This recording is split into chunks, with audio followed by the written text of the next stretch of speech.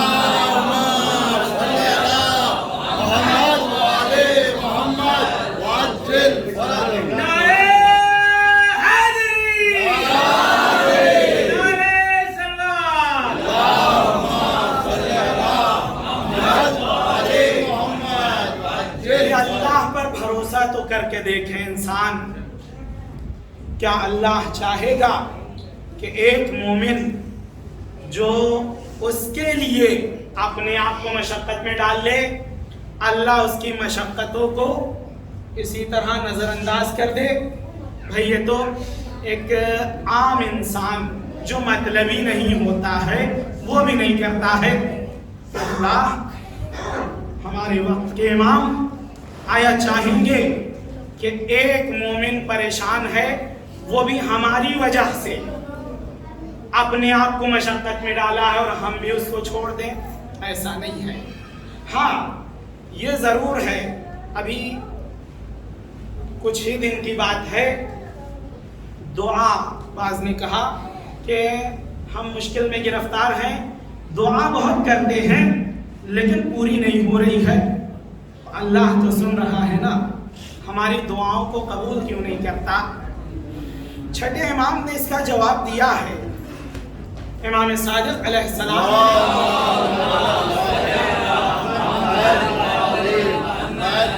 ہماری مشکل یہ ہے کہ ہم روایات اہل بیت سے زیادہ دنیا کی ادھر ادھر کی چیزوں میں لگے ہوئے ہیں.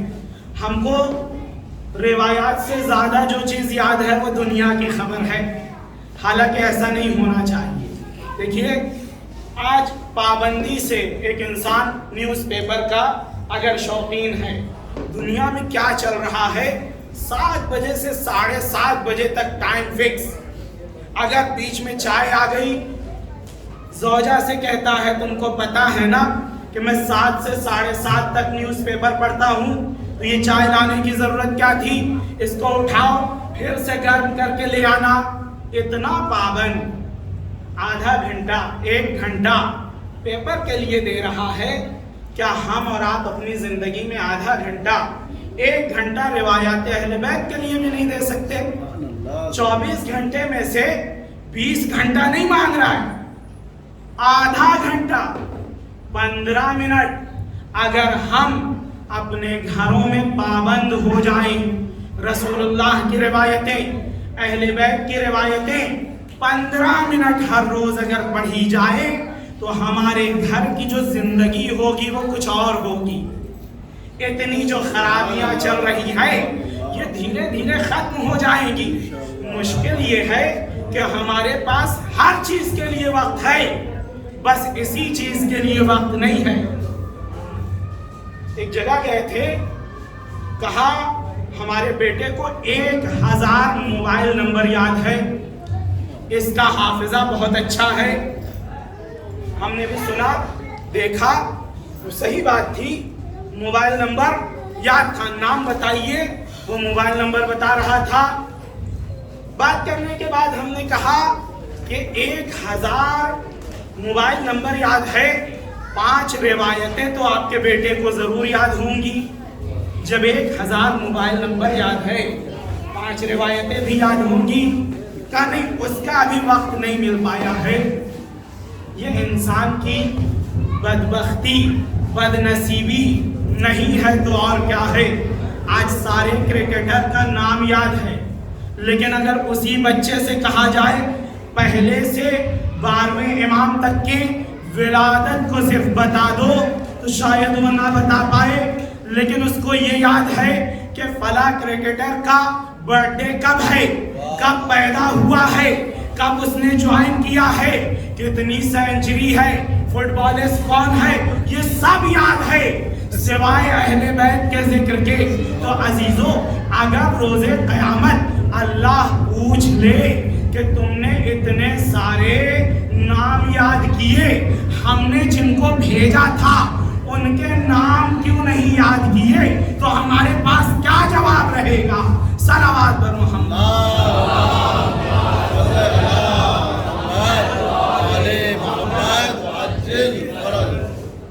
یہ کمی ہے ہم لوگوں کی. کوئی تکلف، کوئی تعارف نہیں ہے. میں یہ خطاب ان لوگوں سے کر رہا ہوں جو میرے جیسے کمزور ہیں. باقی الحمدللہ آپ لوگ بہت آگے ہیں، سب کچھ ساری چیزوں کا خیال ہے. لیکن میرے اندر یہ کمی ہے کہ میں ان تقاضوں کو پورا نہیں کر پا رہا ہوں جو اللہ نے دیا ہے. یقین نہیں ہو پایا ہے ابھی تک رزق کا، روزی کا. ہم یہ سوچتے ہیں کہ ہمارا رزق کوئی اور چھین لے گا. اللہ نے جتنا لکھا ہے اتنا ہی ملے گا. نہ کوئی چھیننے والا ہے اور نہ کوئی دینے والا. میں روایت پڑھ رہا تھا دعا کے حوالے سے. چھٹے امام نے فرمایا کہ دعا 3 طریقے سے ہے. جب تم دعا کرتے ہو تو 3 میں سے ایک بات ہو سکتی ہے. کہیں ایسا کلام نہیں ملنے والا ہے، کسی نے اتنی گہرائی میں آ کر بات ہی نہیں کی ہے، چاہے وہ کوئی بھی مکتب ہو، کوئی بھی مذہب ہو، اتنی گہرائی میں آ کر بات نہیں کی ہے. یہ بس ایک مکتب فکر ہے، وہ ہے اہل بیت کا مکتب، جہاں ہر گہری سے گہری بات مل جائے گی. امام نے فرمایا جب تم دعا کرتے ہو 3 طریقے سے یہ بات ہوتی ہے. پہلی، دعا کیا قبول ہو جاتی ہے فوراً. ابھی دعا کیا، آدھے گھنٹے بعد گھر گئے، قبول ہو گئی. ایک یہ دعا. دوسری دعا، تم دعا کرتے ہو یہ قبول ہی نہیں ہوتی ہے کبھی. تیسری، تم دعا کرتے ہو الٹا ہو جاتا ہے. ایسا بھی ہے زندگی میں. میں دعا کر رہا ہے انسان کہ بچے کا بخار ٹھیک ہو جائے، بخار ٹھیک ہونے کی تو دور کی بات، ایک دوسرا مرض بھی آ جاتا ہے. مشاہدہ کیا ہے ہم نے اور آپ نے اپنی زندگی میں. امام نے فرمایا یہ 3 طریقے کی دعا ہے. یا فوراً قبول ہو رہی ہے، یا پھر قبول نہیں ہو رہی ہے، یا پھر برعکس ہو جا رہا ہے. دعا کر رہا ہے کسی چیز کی، الٹا ہو جا رہا ہے اور مشکل میں گرفتار ہو گیا. امام نے فرمایا کہ جب روز